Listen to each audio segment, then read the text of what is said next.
take over. I just wanted to do the introduction and say we are so happy. Last week it was a wonderful podcast when we welcomed a wonderful leader, Nakita. And today it is an honor for us to welcome Djamel. And Djamel is really a well-known leader in the United States, in Europe, in France, in Africa, and has a strong leadership record, especially making impact on youth, from francophony to communications to leadership to so many other things. And he'll introduce himself to the youth. The youth will ask him some great questions, and we hope that you can join the conversation. We want to welcome the parents, our partners who are supporting our youth. The Everett Haitian Community Center, Emerging Bright Stars Academy, YOULEAD project. Impactful youth leadership to curb problem gambling among youth and young adults. So welcome, and I will pass it on to our youth leaders, and we'll start with the beautiful, the wonderful, the smart Ballet. Thank you. Hi, my name is Valeria Valencia. I'm part of the Youth Lead program here at the EHCC. We recently started the Impactful Leadership program in January. Thank you so much for being here today, Rachel. Thank you for taking time out of your day to be here and talk to us. The first question I'd like to ask you is, could you tell me a little bit about your role and why it's so impactful?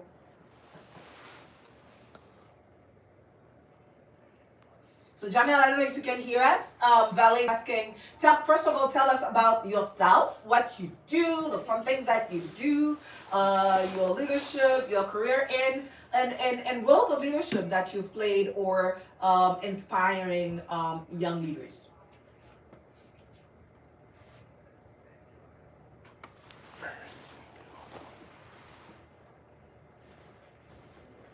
I think we're going to have to use mine.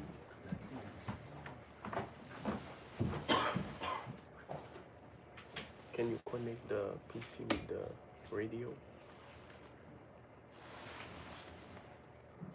One second.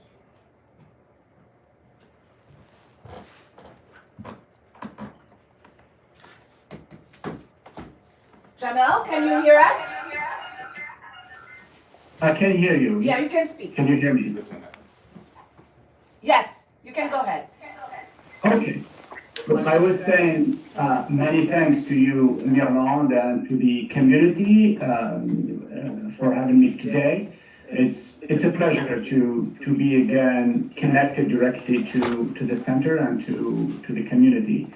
So yes, my name is Djamel and Bekkai, and I worked with Mirland specifically a few years ago, and we keep trying to collaborate together. So my background, I was born in North Africa, in Algeria, and I lived some of my youth time in France, and then to the US. So I lived in New Orleans first, in Louisiana, then Boston. As a professionally speaking, I was a teacher, an instructor for French and Arabic. That was my main career, I would say, professional career. But I worked closely with organizations for probably 30 years. In the US, in Algeria, and in France. One of the projects actually I really loved and I still love is the working with youth in your center, and actually making a connection between Boston University and the Everett Community Center. But I also pivoted a few years ago, and then he went back to North Africa, and then he worked in the what we call the East North Africa region, MENA, with a U.S. organization to introduce leadership, also democracy, and rule of law. So that's, in a nutshell, what I have been doing and what I do today. Wonderful. Well, thank you and welcome again, Jamel. Thank you. I actually have another question for you. As you develop as a leader, what is one thing you will never forget and a skill you use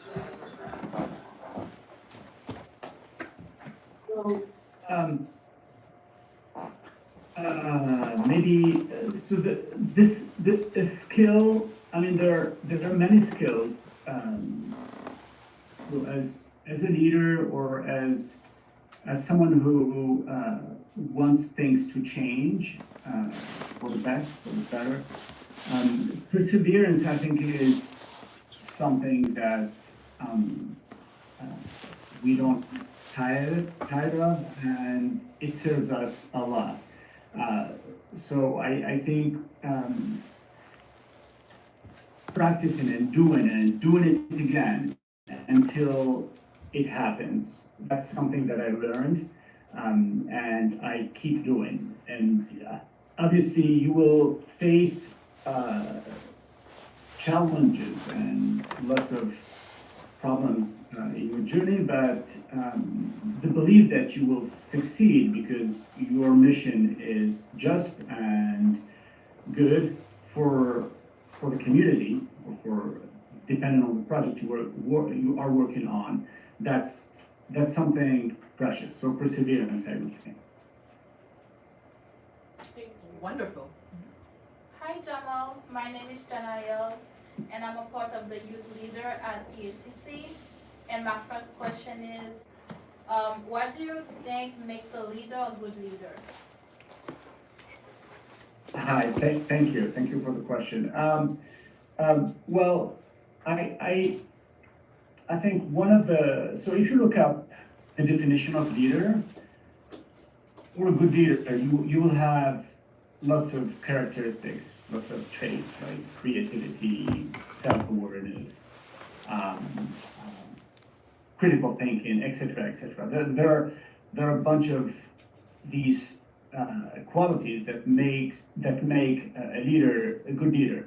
But I think one of the qualities that I haven't seen in the definition when I looked up for the word is humility, and accepting. So within that notion of humility is accepting and listening to others when it comes to revising or making things better. I think humility is a big thing for me, but a good leader is always listening to the group. A good leader knows that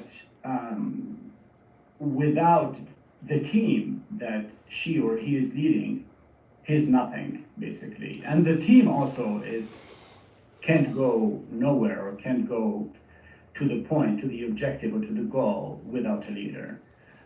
So that belief reinforces or strengthens the leaders or the leader.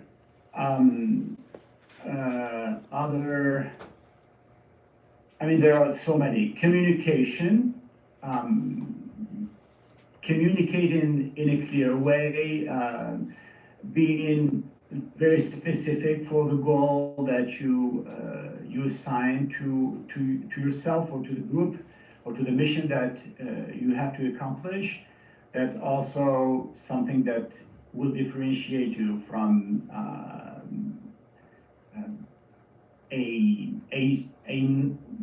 what we will call maybe an average leader. What are others?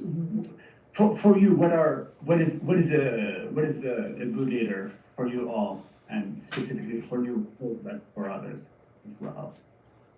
I think that for a good leader, you need to know what you're doing and also know how to appreciate people because it's not only communicating and humility, there's a lot of qualities you need. And I think it's that. Yeah. Excellent. Yeah, and for every one of you, I think that's a great question, Jamel. So guys, yeah, what as you ask them, so in your own thinking, what do you think makes a good leader? I feel like being a good leader means having confidence in what you say because I think that makes people respect you more. And even if you don't know 100% what you're talking about, if you have confidence and like, you know, you're trying to get your point across, I feel like people respect that. Mm-hmm.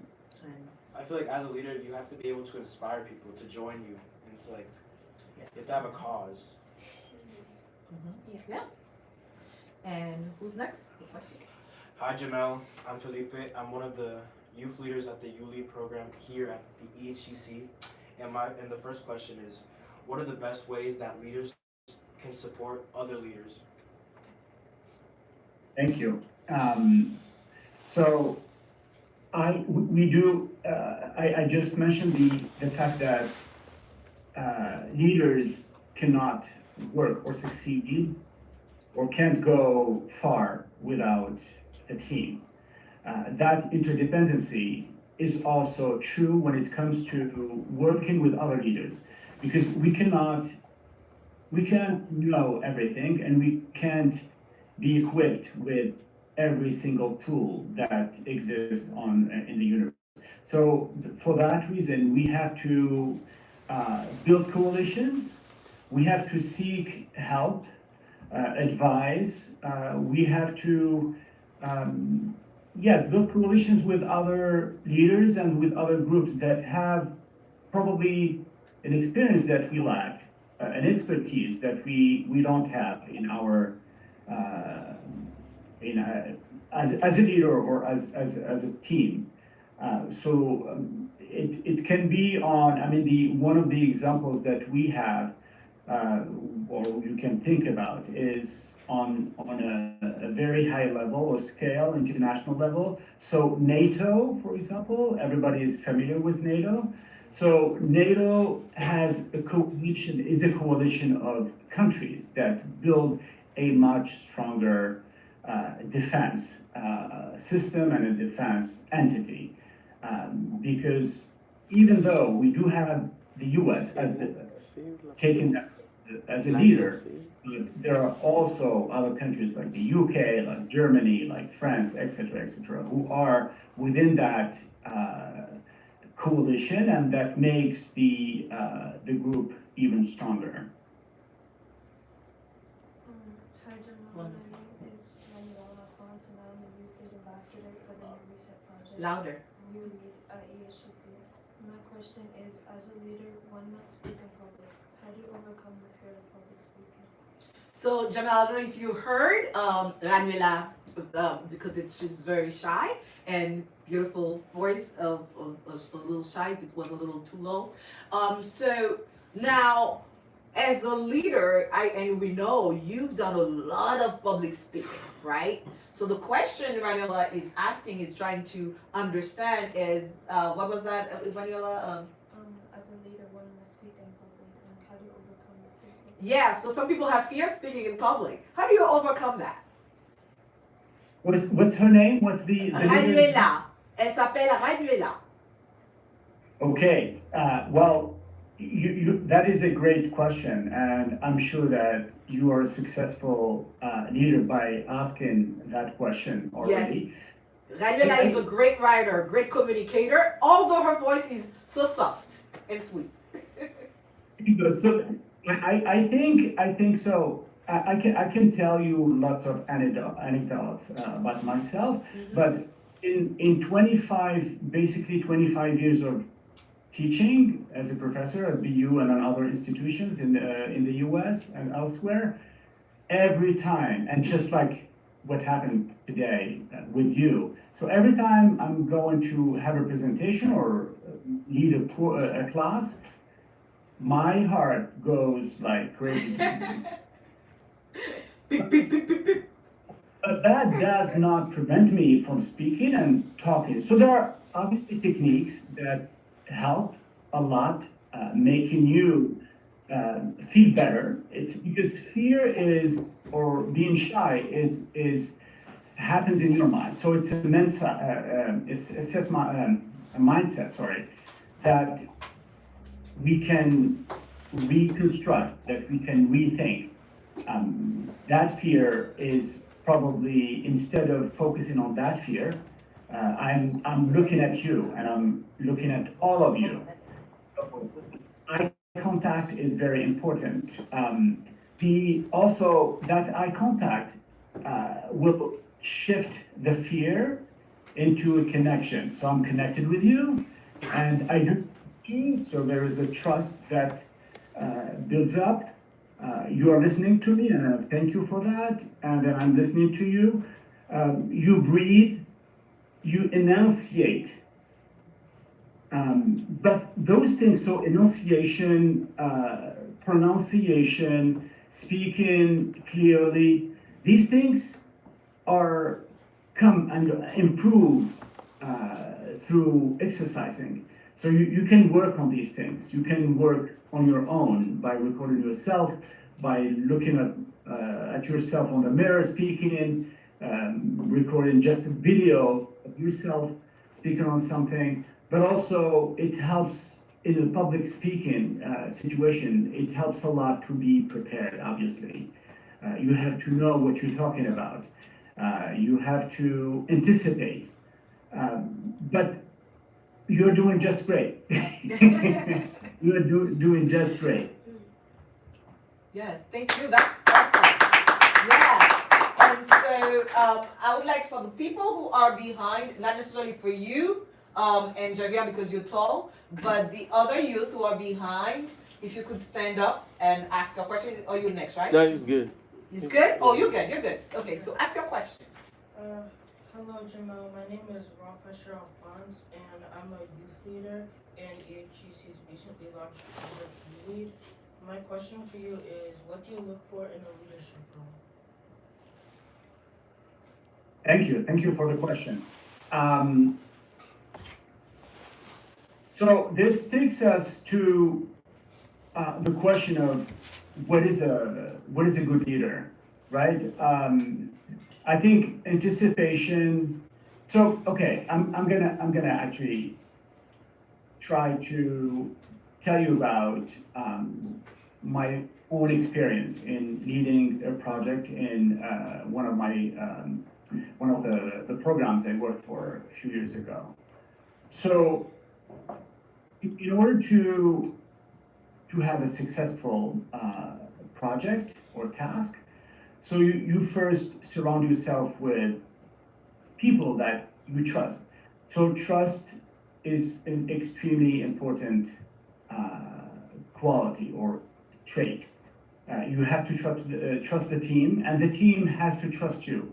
That trust comes after showing good faith, good intention,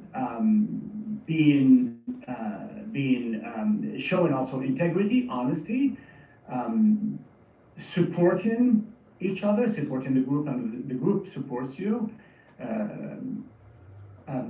What else? Humility, as I mentioned it a few minutes ago. You have to keep actively being active in listening. You have to always listen to the group, because you, again, just like the coalition we talked about, leaders helping other leaders, as a leader, you can't be a perfect person, and there is no perfect person, as you know.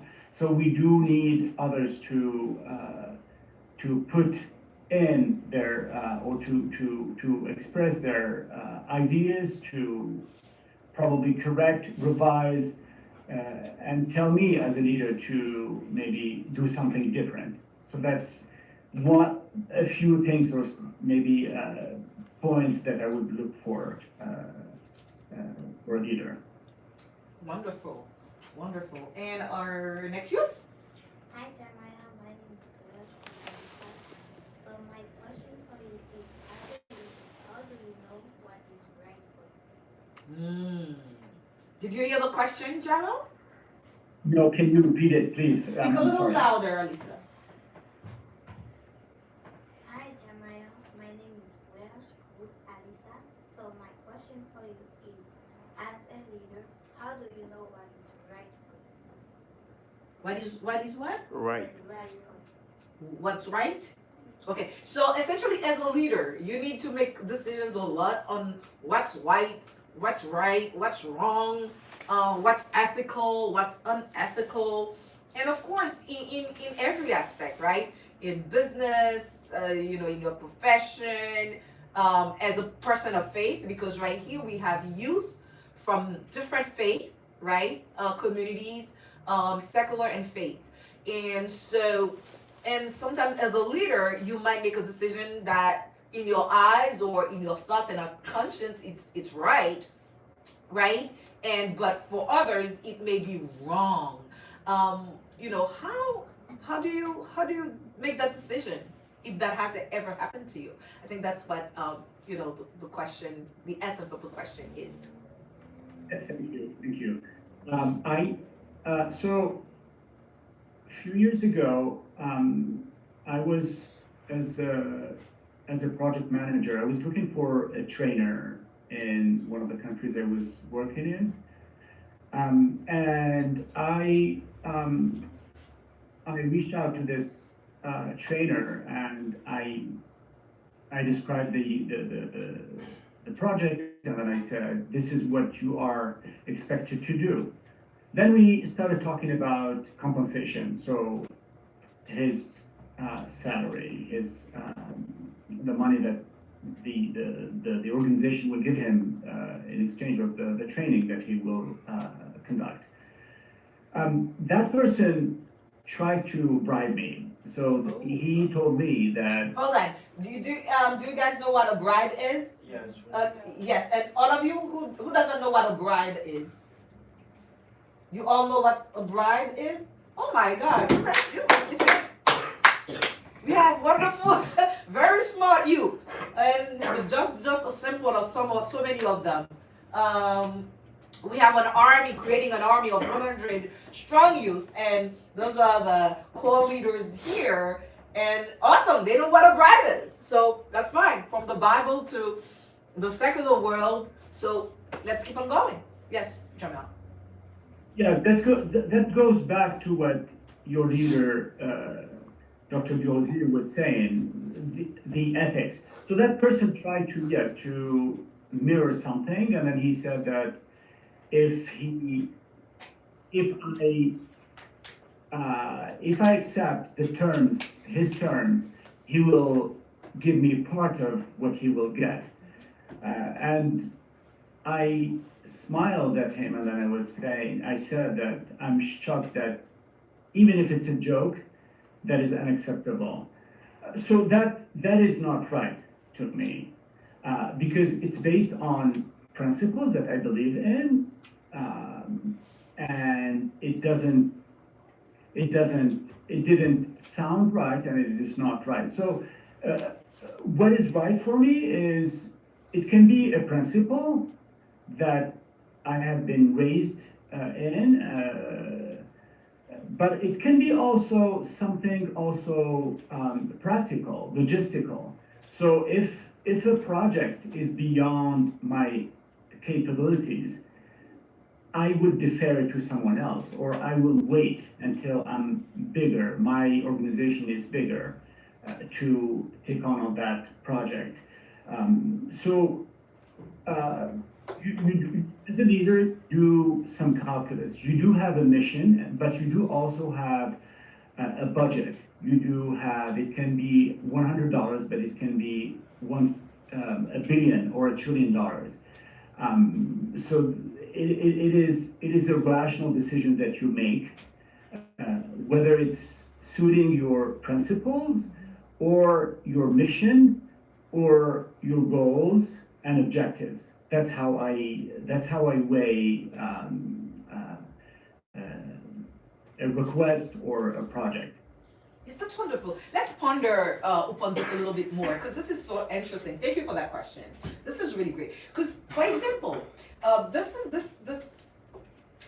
especially now, we see this a lot in our youth and young adults, also in adults. But since our audience or our target is really for, especially for this podcast, are of course parents of the youth we serve, but also for youth and young adults. Especially now, there's a lot of pushing on social media, which is good for assertiveness for young people and young adults, young professionals, right? To be assertive, to go for it, right? Go for the opportunities. And at times, what we realize is, and adults do that as well in some communities. And as you see, we have youth of different communities, different backgrounds, different races. I mean, and different, ethnic backgrounds. Where do we make the difference between being assertive in going for opportunities and do what's good for you, for yourselves, right? That we learn a lot. Now we hear a lot on social media. And understanding, the ethical values that we should practice as young people, right? As adults, so that we don't hurt others. And so that we do so much to advance ourselves, advance our goals, our objectives, and our dreams, right? But do it in such a way where, for example, not taking bribes. And this program is about impactful leadership for youth in general, but also for youth to not looking at money as and gambling as an investment. And so not to gamble their monies, not to take bribes. How do we make that difference? Where they can still go for their dreams, they can still thrive to be economically, financially powerful, right? Intellectually powerful, to push their dreams, yet at the same time to balance between that and ethical values. I think Miron, you said it very well, eloquently, with eloquence, sorry, when you started talking about this specific question.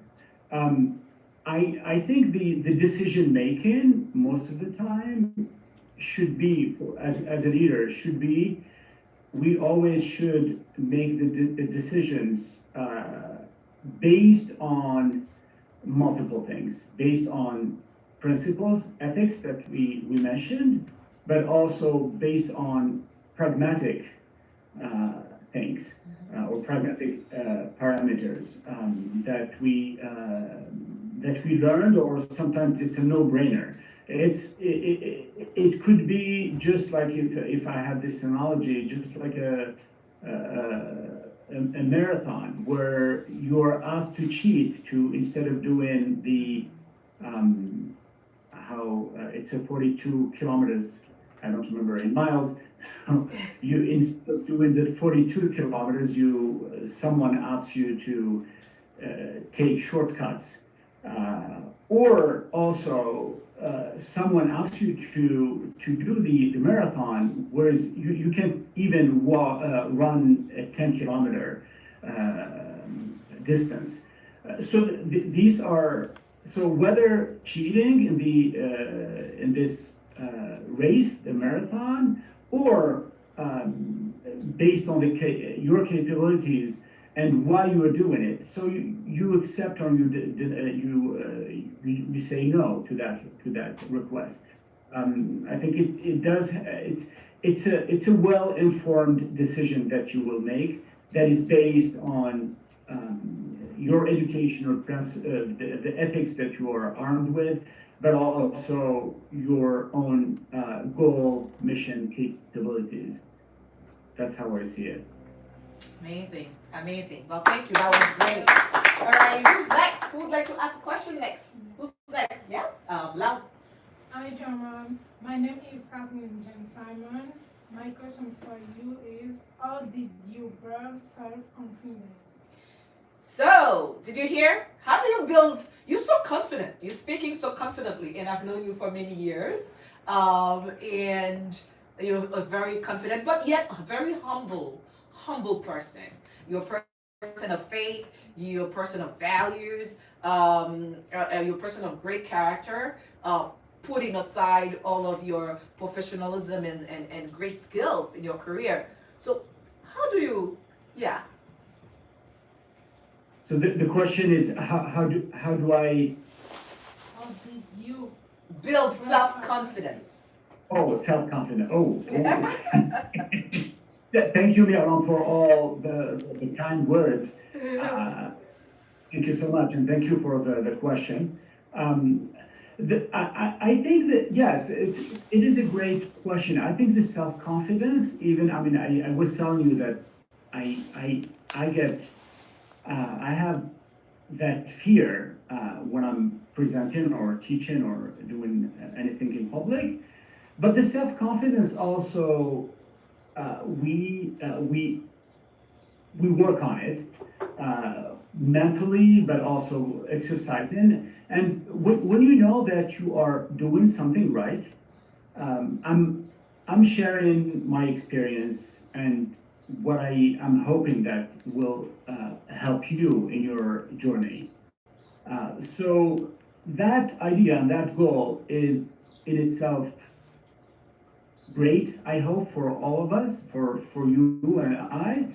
And that also gives me that self-confidence that I believe in you, and I trust you, and you believe in me, and you trust me. So that's why I have that self-confidence, and I do believe in what I'm doing.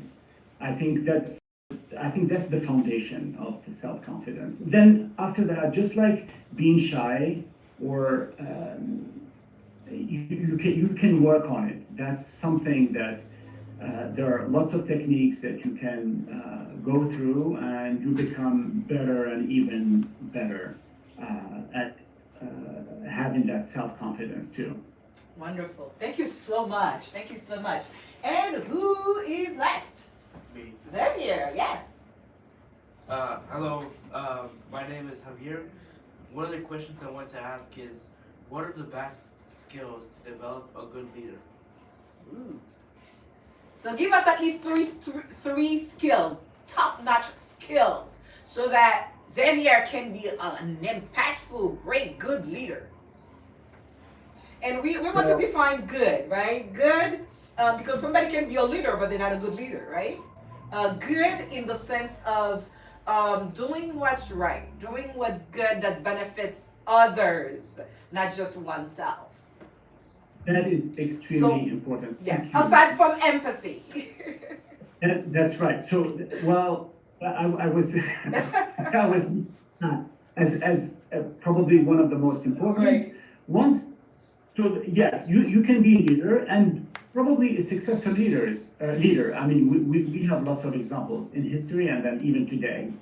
But it doesn't mean that they are good leaders. Right? Yes. Because it's turned into it goes to them. It's a selfish action, and it doesn't necessarily benefit us or the community as a whole. But I would say yes, empathy. So I'm sorry, you want to. Yes, go ahead. Yes. So aside from empathy, so give us at least two. Empathy. Yeah. Other. So go ahead. Go ahead. Yeah. So give us, if you could share at least two other skills or other quality or characteristics, right? That makes somebody good. You know, has goodness in the sense of the real sense of the word. It is hard to come up just with three, but I would say creativity. Yes. Creativity. Yes. Yeah, it's very important. And with that creativity, it means also that we adapt. We adapt to new situations. The COVID pandemic, for example, came, and then we used internet use on other platforms to communicate, to teach, to work, to collaborate. So creativity is an extremely important item, but also I would probably say trust. Oh wow, that's a big one. Yeah. Yeah, trust is really important. Yeah. So yeah, empathy. So connecting with others emotionally and then putting yourself in other people's shoes. Creativity, ability, and the last one is yes, trust. Because without trust, you won't go far. I mean, you can succeed again. You can be a successful leader, but it will stop. You might hurt one of the team members.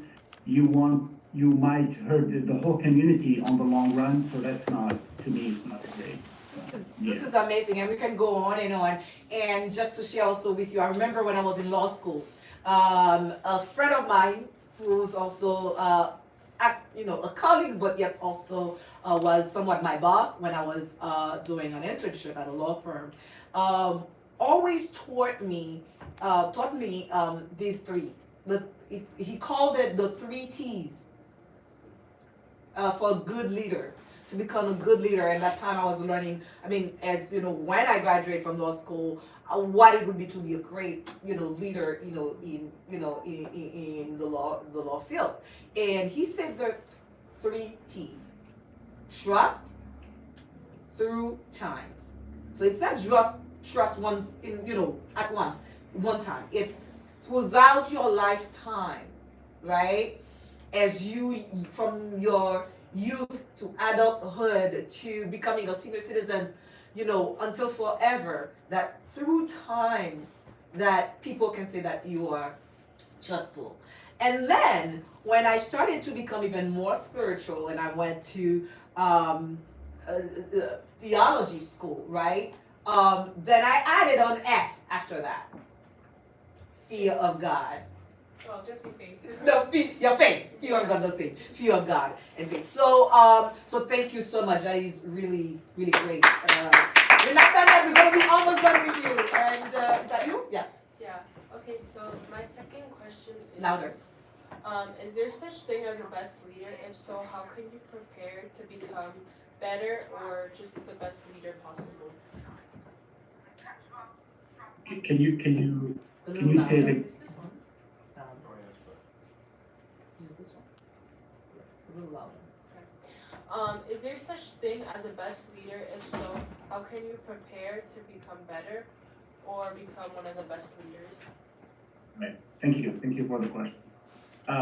Well, I think we can repeat what we just said about trust and then empathy and then creativity and adaptability. But I think to me, and that can apply also to anything in life,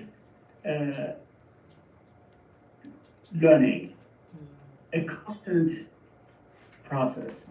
So we learn to become actually creative, to become also, to have that adaptability and empathy, even empathy. We go through a process of learning, so we don't stop learning. And when you learn, you do also learn how to revise, amend, correct your actions or your projects or your goals. That's I would say it's almost like a magical thing. So it's extremely important. Awesome. That's how you become best or better and then best, probably. Yeah. Yeah. Well, that's gonna be the last. They have a lot of questions for you, but it's 11:45, and we know that you have another commitment. So, guys, I'm sorry that all of us will not going to have the opportunity to ask all the other questions.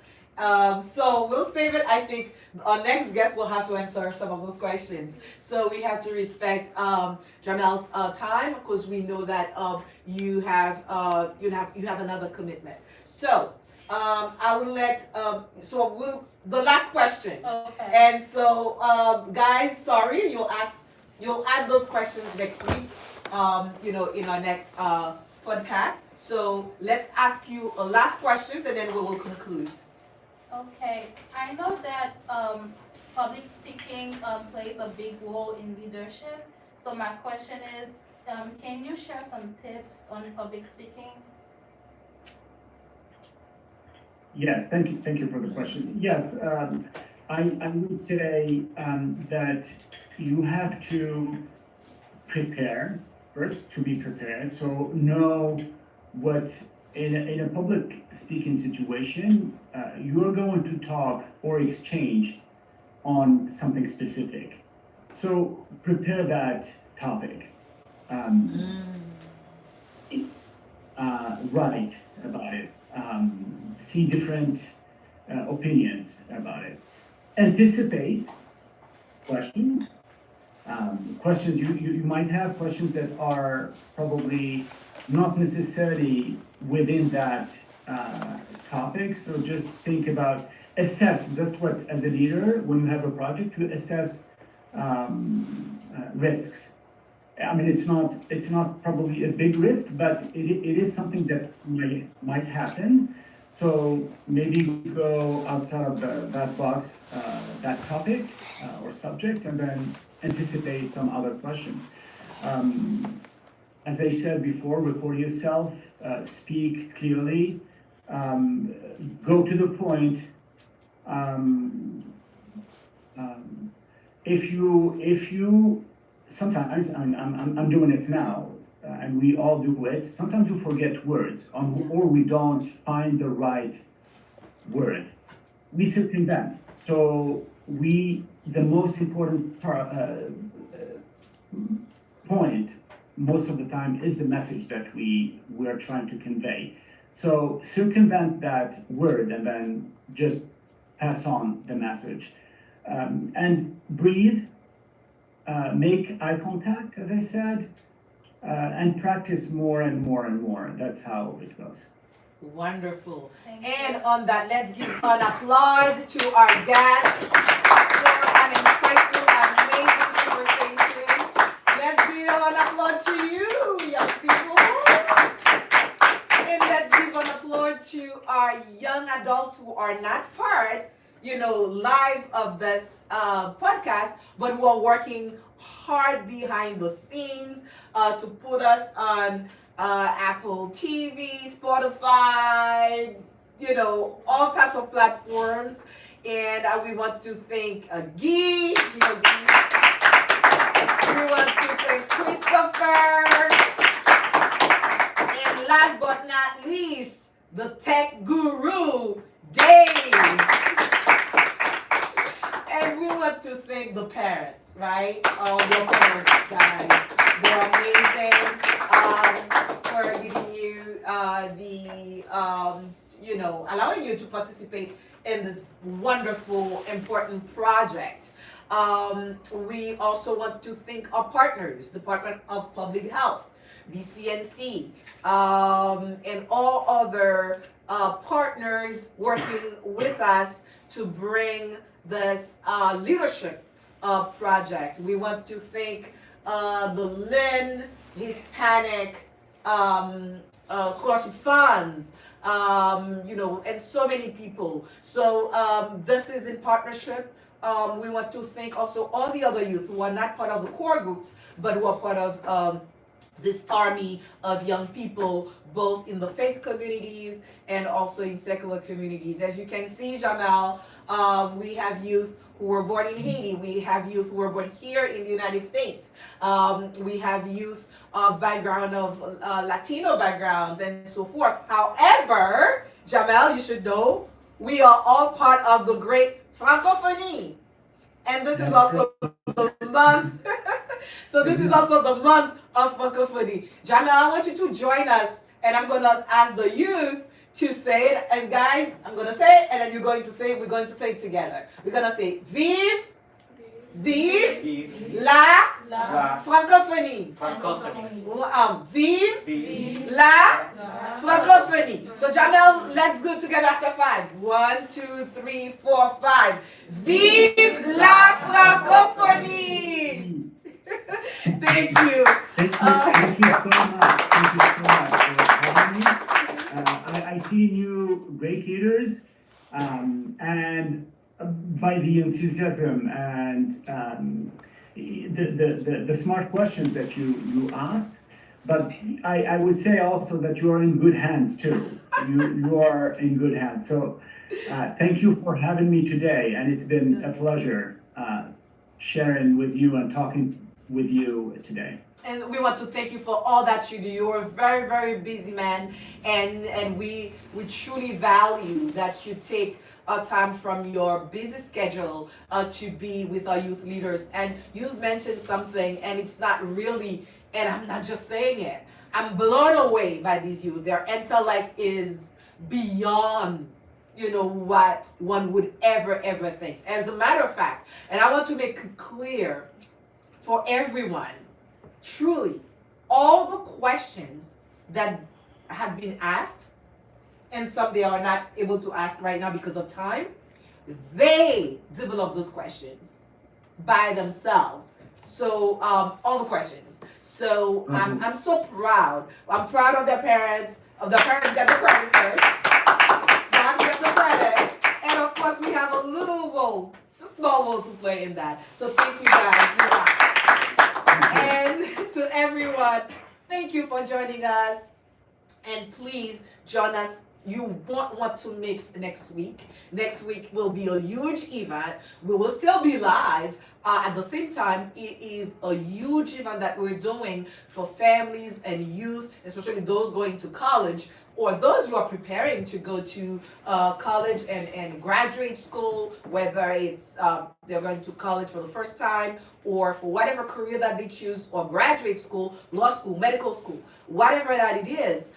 We are partnering with our, the Lean Hispanic Scholarships Funds to bring a workshop for parents and youth on how to access funds for higher education.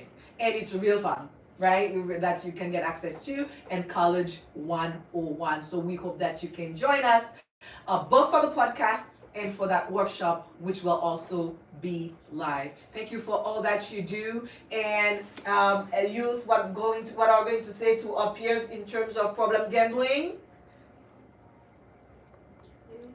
What are we gonna say? It's give one advice. Mm-hmm. Just make sure to always find resources and look for those around you who may be struggling as well, and bring them to other resources where they won't be tempted to do that. Exactly. And where can they find some resources? Here at the EHCC. Here at the EHCC from our youth. On that note, until we meet again, God bless you. Stay safe. We love you. Bye-bye.